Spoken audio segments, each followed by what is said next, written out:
Psaume 33.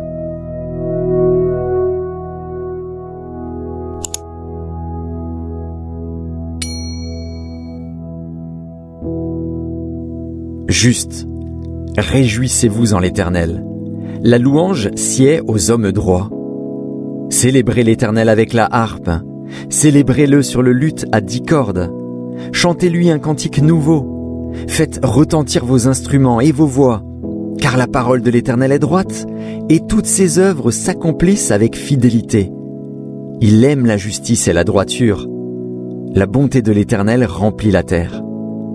Les cieux ont été faits par la parole de l'Éternel, et toute leur armée par le souffle de sa bouche.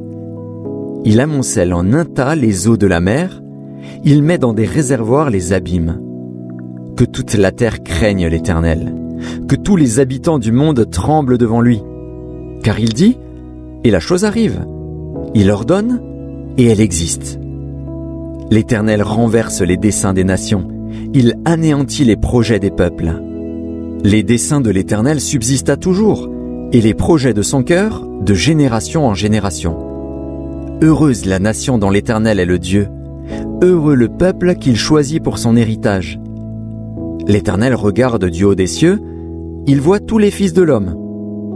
Du lieu de sa demeure, il observe tous les habitants de la terre, lui qui forme leur cœur à tous, qui est attentif à toutes leurs actions. Ce n'est pas une grande armée qui sauve le roi. Ce n'est pas une grande force qui délivre le héros. Le cheval est impuissant pour assurer le salut, et toute sa vigueur ne donne pas la délivrance.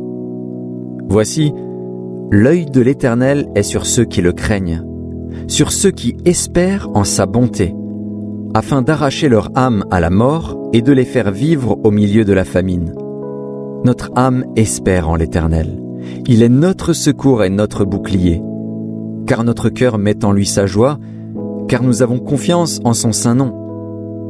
Éternel, que ta grâce soit sur nous, comme nous espérons en toi.